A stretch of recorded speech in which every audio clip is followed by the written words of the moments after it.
Welcome back to another episode of the Pax What She Said podcast. I'm one of your co-hosts, Maggie Loney, joined as always by Perri Goldstein. And this week we came up with kind of what we think is a fun game to play now that the Packers have been kind of quiet, made their 2 splashes in free agency, brought back some of their own guys, and then nothing else really happened. This was really a slow week in free agency, not a lot of additional moves. I think the first week really wrapped everyone up, and now we're just seeing the little trickle effect. So Packers quiet this week, didn't make any additional moves, which means that we are going to play red light, green light. And some of you probably played that as a kid.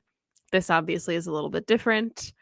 The version that we're going with for the sake of the episode is which positions get the green light to go into the 2024 season as is, and which positions get a red light where we think they should stop and reevaluate and add some pieces to the room. And obviously we're doing this before the draft because we expect them to make changes, right? The roster is not what it is. It's not standing going into the season, but as we start talking about the draft in the coming weeks and looking at positions of need, we thought this exercise would help us clarify that. So Perri, how you doing? I'm good. Today we're recording on Thursday. It is really my Friday. I have a long weekend, so I'm feeling great.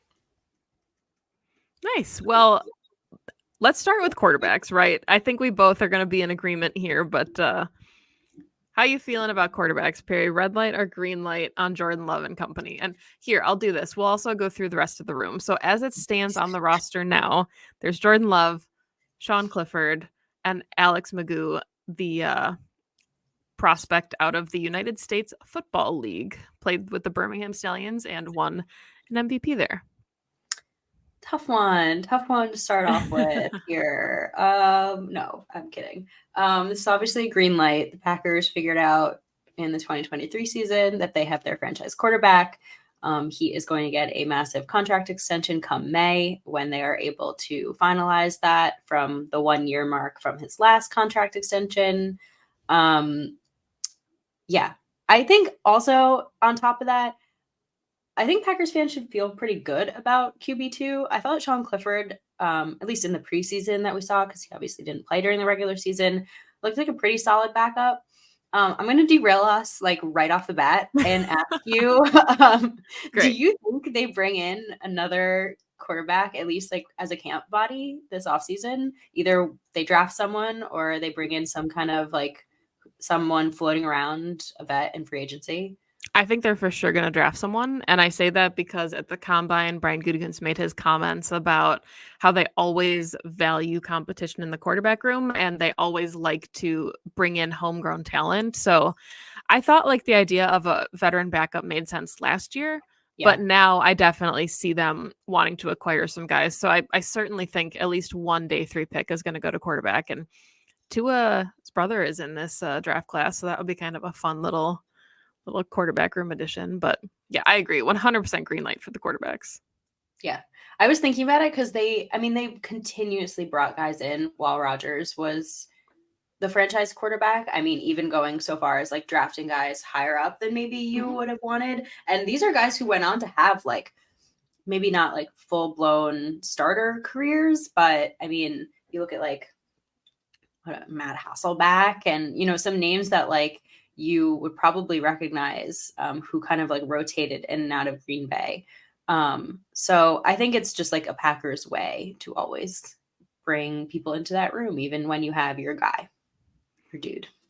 Yeah, I mean, Hundley was a 5th round pick. Matt Flynn, I think, was like a 2nd. I think Matt Flynn is actually who I was thinking of. Yeah, Hasselbeck was the 90s. Hasselbeck was with Favre. Yeah, he did play in Green Bay. Or no, yeah, Flynn was a 7th round pick. Boy, we're getting our quarterback draft years all mixed up. But point being, day 3 pick going to go likely to the quarterback position. They will rotate guys in who will go play in other places. Sean Clifford's going to go be like a phenomenal backup somewhere. But yeah, so I agree with you. Green light. Let's talk about running backs next, because I think that one is where things get really interesting. Obviously, the Packers made the big signing with Josh Jacobs, lost Aaron Jones, brought back A.J. Dillon on a team-friendly deal. The rest of that room, Emmanuel Wilson is, I think he signed his tender, so he's back. And then Ellis Merriweather is the other running back on the roster. So reports, of course, that they're kind of high on Emmanuel Wilson. They liked him as a running back too. Brought back AJ Dillon after that report came out. So what do you think for this one? I think this one's tricky. I mean, I think you have to say green light. They brought in someone who is clearly going to be running back 1. They brought back running back 2, and they have depth at the running back position. I think it would be pretty hard not to look at this room and say green light, because they have guys at all 3 of the phases in which you'd want. And I feel pretty confident that they're all going to be successful. Now, obviously, bringing in a new free agent in Josh Jacobs is going to be a question mark, but he was one of the top names. He's been a top player in the league. So it's just a matter of finding that fit in Matt LaFleur's offense. I don't think he's going to be a bust. Yeah, I'm really excited about Josh Jacobs. It stings from a player perspective because Aaron Jones is just so beloved and he's etched all over the Packers franchise history books. But Josh Jacobs is really explosive. If we're talking about an offense that was ascending, I think he kind of can fill that Aaron Jones role where he unlocks a second gear for this offense. But I give him a red light solely because we see that position being so injury prone. And I know Josh Jacobs can be a workhorse back. He doesn't really have nagging injuries in his career, but AJ Dillon had the stinger at the end of the year. And just by nature, you're expecting your running backs to miss a couple games in the season. So I don't know if I see them going with a day 2 pick anymore, like I maybe had thought originally. I guess with Dillon only on a 1-year contract, they might, but I definitely think they'll add at least 1 or 2 bodies. So red light, but I don't feel terrible about it. I still feel okay about it, but I agree with you that they're going to 100% add to that room before the start of the season. I think it would just be apt to do that. But this is not a strong draft class for running back either. So it's not going to be one of those years where not like the year that they took Aaron Jones, right? Where they took 3 backs. This is not going to be that. But adding a body would probably be a smart move. I almost wonder too if the AJ Dillon, coming back was more insurance because they're not sold on anyone in this draft class. So AJ buys you going into 2025 when the class is expected to be better. And then the Packers can swing a day 2 pick and get a guy that they love to pair with Josh Jacobs instead of a guy that they're it's okay. So I mean, it seems that way across the league, because the start of free agency was running back, running back, running back, running back. I mean, every team went after the running back in free agency that they wanted. And it was so counterintuitive to the way you think about how running backs are valued these days, and know the contract terms in dollar amounts wasn't high. So that aligns with value. But in terms of need, clearly teams are saying, we're going to go after this hole on our roster in free agency because maybe we don't see, the guys coming in from the draft, being able to carry the load as much as we see the guys who are already in the league being able to do so. Yeah, absolutely. And I think running back is definitely one of the positions that's easier to acclimate into the NFL. It's not like you hear about tight ends and you can kind of just line up and go. But, we saw guys struggle early with pass pros. So there's certainly layers to that adjustment, which Josh Jacobs seems to be good at. AJ Dillon has gotten a lot better at. Let's shift then. I think this one's going to be really fun and talk about wide receivers. A loaded room here. You've got Romeo Doubs, Grant DeBose, Malik Heath, Bo Melton, Thyrick Pitts, Jaden Reed, Samori Toure, Christian Watson, and Dontavian Wicks. So red light or green light, and how do you feel about the state of that room? So many bodies. You're just going to see how I feel about the offense in general now, because green light. I mean, this is a wide receiver room that, like I said, has a lot of bodies, a lot of talent. And this is kind of the season where I think everything's going to shake out in terms of ownership, roles, level of responsibility, who's starting to develop that chemistry with Jordan, who's starting to get the ball maybe a little bit more. I don't know if it's going to be, look, I would love if this offense stayed like equilibrium and kumbaya and everyone shares the load, and and maybe that will be right. Maybe this is like that new wave of offense that we're moving into, where that wide receiver one is no longer a thing. Maybe we haven't seen that evolution of NFL offenses yet, so I don't know. But I think we will start to see a season where the Packers will have an 1,000-yard receiver, and we will hopefully see a season where we get a healthy Christian Watson who's on the field for majority of games, who can, I think, potentially be that like true X, and the year two jump of a number of those guys that you listed. So the Packers have a lot of talent. It's just about getting them to that like next stage. But it's, I think, really hard not to be excited about that. I wouldn't be surprised. I want your take on this. I wouldn't be surprised if they added talent, but it's already such a loaded room. I don't know how much more you can spread the ball around to any more receivers. I guess they would have to really, really love someone in this draft. That's where I'm at. I absolutely give the position the green light. I think that Jaden Reed, we talked about this on the show, right? A ton is your 1,000-yard receiver. I could really see him being a true one. I could also see Christian Watson coming back healthy, which it sounds like, the hamstring evaluation went well, and they have theories on how to fix it. So that would be incredible. But I think you have a locked in 4, which is Dobbs, Watson, Reed, and Wicks. Yeah. That's a lot. They like Bo Melton. They like Malik Heath, but I don't know if you can call them roster locks. But potentially you're looking at 5 and 6. But I do think that they're going to draft a receiver if somebody that they really like falls to them. Maybe especially if somebody has like a different body type that they don't necessarily have on the roster. What would that be? I was going to say they kind of have a little bit of everything, but I don't know. I could see like a big body possession receiver, because you've got Christian Watson, who's like a big body speedster. But if you like a bully kind of receiver, Yeah. potentially. But yeah, I green light. I mean, this room is going to be really fun, and the injuries make you a little bit nervous, but that's why you have the fringe guys like Bo Melton and Malik Heath that we saw come in and play really, really well in their spot duty. Yeah. I mean, it's impossible not to be super pumped. And I think the development in this next season is going to be the most interesting thing to watch for this group. Who's going to keep ascending, who's going to maybe have a little bit of that sophomore slump. Because look, not everyone is going to take that jump, right? You have to expect that. I mean, we're all very high on all of them. Not all of them are going to keep becoming that next great thing.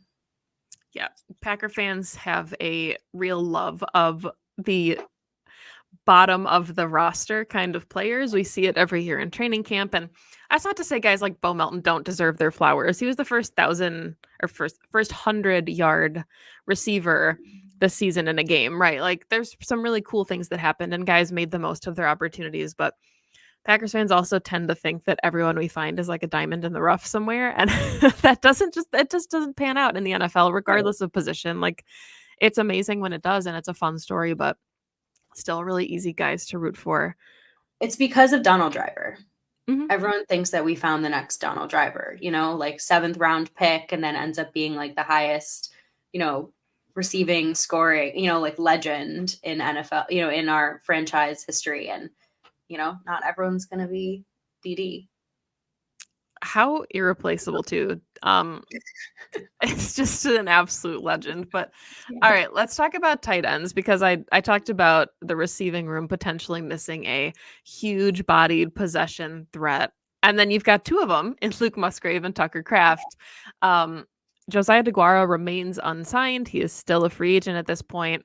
Rounding out the roster, they did bring back Ben Sims and Tyler Davis. So a pretty strong core, I think. I think they really like Ben Sims and Tyler Davis. And Joel Wilson is also on the roster as a 5th name. So thoughts on the tight ends, red light, green light? I think I know where you're going. Okay, so when you were talking about the wide receivers, I was thinking about how it's really hard to talk about them without talking about the tight ends, because The pass catchers need to, I think, be discussed as like a unit, especially on this team, right? I actually I'm iffy on this one because Okay. I feel so confident on the top half of this room and then not confident on the bottom half of this room, right? Because you have your Luke Musgrave and your Tucker Craft tandem, and you're like, yes, 100% green light, go. But the bottom half, you get another injury. And yes, Tucker Craft was incredible when he was asked to, move up into that tight end one spot after Luke went down with his kidney laceration. But you're an injury away from having, a pretty large hole, like a pretty large gaping hole. So I feel a little like yellow light on this room. I know that's Slow not part of down. I Hold know that's on. not part of the game, but I would really like to see them add to this room before the start of the season. I'm happy Tyler Davis is coming back, but again, it's cautious optimism coming back from ACL is, Packers fans know it's no walk in the park. And he really is just a special teamer. So while they have their two main guys, they need depth there. Yeah, I actually give this the green light, and I say that because I think Ben Sims really reminds me, as bad as it sounds, of Tyler Davis from a couple of years ago, where the Packers were so high on him as a coaching staff and a front office, and they valued him higher than I think Packers fans did. And then, we saw Tyler Davis unfortunately struggle in the preseason and had like the drops, and we wondered if he was going to make the roster. I don't know, if Sims will go through that same kind of thing, but I think the Packers really like him as a third tight end. So if they feel comfortable with that 3 and then Tyler Davis is like your core teamer as 4, I'm all about it. But if like I agree with you, if Sims and Davis are the 2 you trot out there in 12 personnel because something happened to Musgrave and Kraft, then it's not great. But I do think the Packers are pretty high on Ben Sims, so I think that's also part of the reason that they're not really like begging Josiah DeGuara to come back. Yeah. I mean, Josiah DeGuara did not ascend to anything, unfortunately.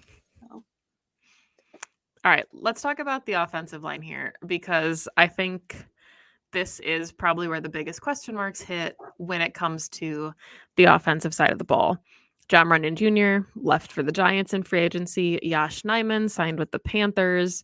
So there's a lot of missing depth here. David Bakhtiari, obviously the big name, gone. So right now, on paper, you would have Rasheed Walker, Elton Jenkins, Josh Myers, who's coming into a contract year. This is the last year of his rookie deal. Sean Ryan probably is your right guard, and then Zach Tom. Depth pieces are there, kind of, not a ton. Royce Newman is the only other guard listed on the roster that's not in that starting lineup. And then for offensive tackles, you have Caleb Jones, Kadeem Telfort, and Luke Tenuta as the other tackles, not, in that starting lineup. Tenuta, I think, is the only one that actually has career snaps under his belt, and there's like 5. So really a ton of inexperience there, even though there are some bodies in the room. Red light. Yeah, I mean, this team needs bodies. It needs competition. It needs depth. It needs like one injury away from being concerns on the line. And again, it's interesting because like you look at the top end starters and you feel very confident about them in Elton Jenkins and Zach Tom, but those are only 2 of your starting 5. So I think mega competition and a great year to need offensive linemen in the draft. I mean, fantastic year. So I think the Packers go into this draft, they come out with multiple linemen across each of the days. I'd be surprised if they didn't come away with at least 2. I don't know how you feel about that, but I'd say 2, if not 3. And you go into camp with 10 to 12 guys and you say go and see who comes out on top.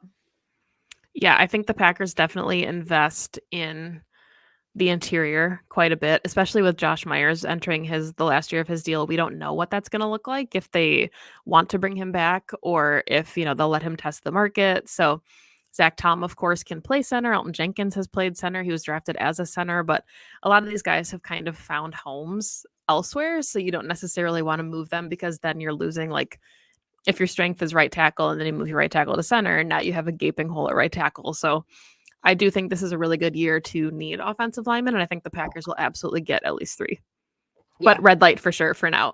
As it stands, absolutely red light, because you're an injury away from starting, I don't know, maybe Caleb Jones at left tackle. Like, I would love to see that, right? He's the biggest dude on the team. Like, that'd be really cool, but preseason, not in the regular season. No.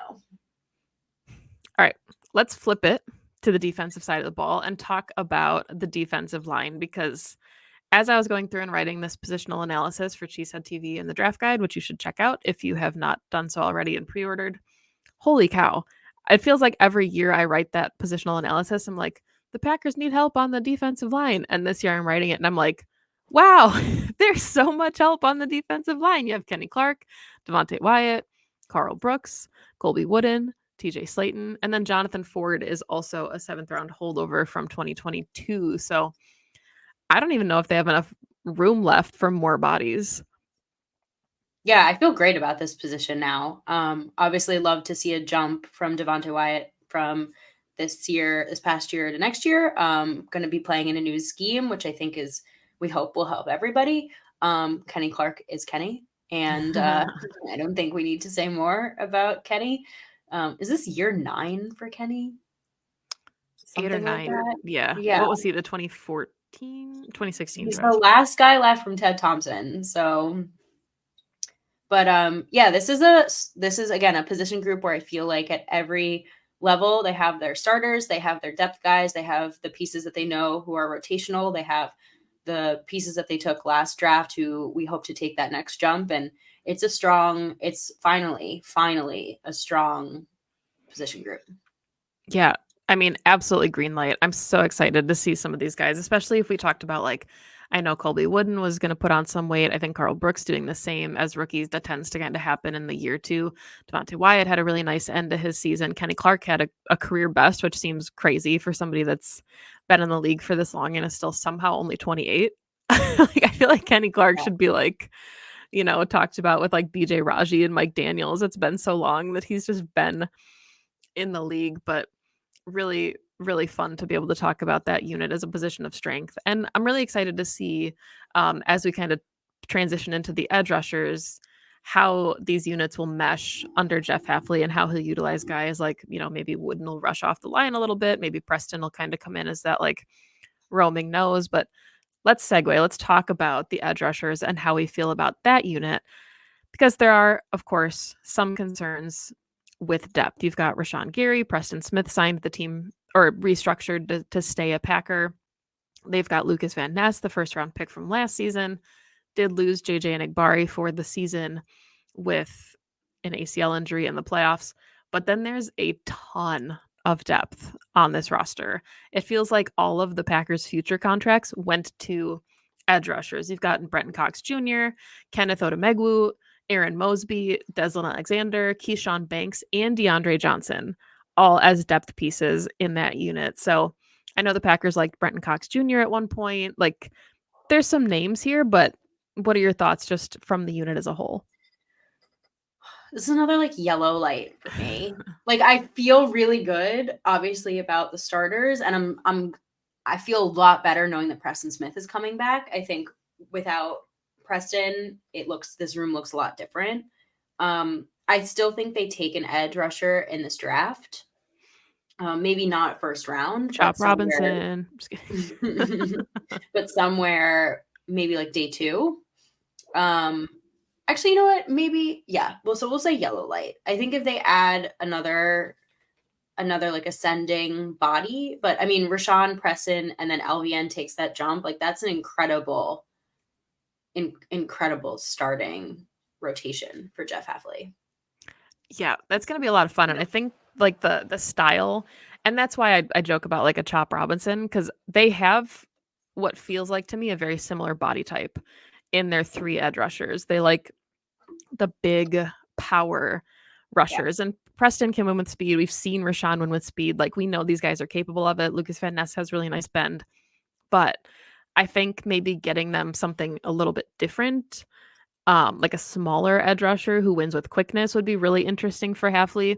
I think when we talk about inside linebackers later on, kind of in the draft, we'll talk about Quay Walker and the inside linebacker blitz and, you know, the rushing 7 that we've seen Halfley do. But yeah, the pieces I think are there. I'm gonna give this one a red light, but it's like a really soft red light, like just like Yeah. it's like a California stop where you just like tap your brakes and you can keep on rolling. But I like what's there. I It's just a yield. yeah, that there we go. All right, let's talk about the inside linebackers because not a lot there at this point. The Packers released Devondre Campbell, so that means Quay Walker is, we're assuming, going to be wearing the dot. He'll be communication and the headset. That leaves him with Isaiah McDuffie as a running mate.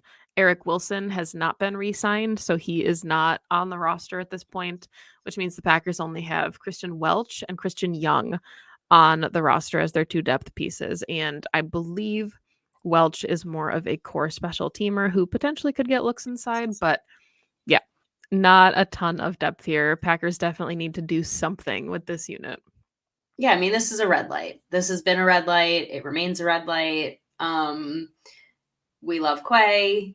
We believe in Quay. We think he's going to be integral in this new scheme with Jeff Halfley, but Quay cannot be who we think Quay can be without a running mate. And right now, he does not have that. And that is a bit scary. I don't know if it's something they will address early in the draft. I have not looked at the inside linebackers coming up. They obviously did not address it in free agency. All the inside linebackers who I thought would potentially be good fits got snatched up and went elsewhere, such as the game. But it needs to be addressed because they cannot go into 2024 with the list that you just went through. Yeah, I, had certain expectations that there were players that I thought would be really interesting for the Packers to look at in free agency. And as is normally the case, those didn't come to fruition. But I kind of like that because there's a pretty good class for inside linebackers. And then I think you let Jeff Halfley kind of get the guy that he really covets. There were some interesting like stopgap pieces, I think, in free agency, but not necessarily anyone that would have like completely moved the needle as far as what they'd bring to the position opposite Quay. So I could see it. I don't think the Packers will necessarily invest a first round pick again because that was really an anomaly when they did it with Quay. But I think a day 2 pick is very deserved for inside linebacker because it's absolutely, at this point, I think you can put it past safety as the biggest need on the roster, even though I do love Isaiah McDuffie and I have advocated for him to stay in Green Bay. I think he's going to play really well this season as a third option and maybe even as Quay's running mate, but they at least need depth if nothing else. Like you've got to get a rookie that can develop. Yeah, 100%. Yeah. All right. Let's talk about safeties. Then we can end with your favorite. But since I already teased safeties, let's look at that room. Obviously, we have Xavier McKinney, a really fun addition that came over in free agency. But then there's Anthony Johnson Jr., Zane Anderson, Tyler Coyle, and Benny Sapp III. So at this point, I mean, if you were trotting out a roster tomorrow, I'd imagine Anthony Johnson Jr. is the running mate with Xavier McKinney, but zero I depth. mean, it's Like, still a red light. Like they made yeah, the biggest flash signing in free agency, and it's still a red light, which just like goes to show how bad this room was to begin with. I mean, you get like, I mean, Xavier. Not that we're gonna knock on wood here, but like Xavier McKinney pulls a hammy and has to miss 2-3 games, and you're screwed, right? And this is like a very plausible scenario. So the Packers need to address this again ASAP. I don't know if they do it in the draft. I don't know if they go and sign one of the other safeties who are still available in free agency. There are a handful left. Obviously, they don't covet them if they haven't gone out and done it.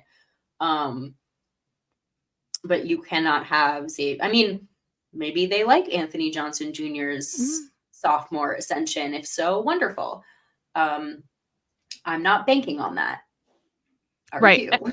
Well, and that's hard, right? Because even if he plays really well and has a really nice sophomore season, there's still an injury away from Zane Anderson being out there. Like, Yeah. even if you love your two starting safeties, it doesn't necessarily mean much when you don't know what the depth is like at the rest of the room. So, I mean, I think our old friend Micah Hyde is still out there somewhere. That would be a fun reunion. Mhm. But yeah, safety is definitely in need at this point, even with, like you said, the biggest splash signing in free agency grabbing Xavier McKinney. It'll be a really fun room, I think. There's a lot of upside and a lot of promise with him being on the roster and still only 24, but no, can't go out into the season like this with depth. Rudy Ford is still out there, which is kind of interesting to me. Jonathan Owens got snatched up right away.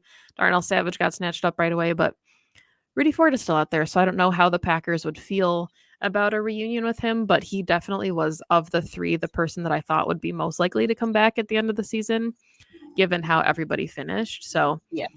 we'll see. He kind of feels like one of those guys that they'll wait and see what shakes out after the draft, like how the board falls before they make any of these last kind of roster moves. But all right, last position group.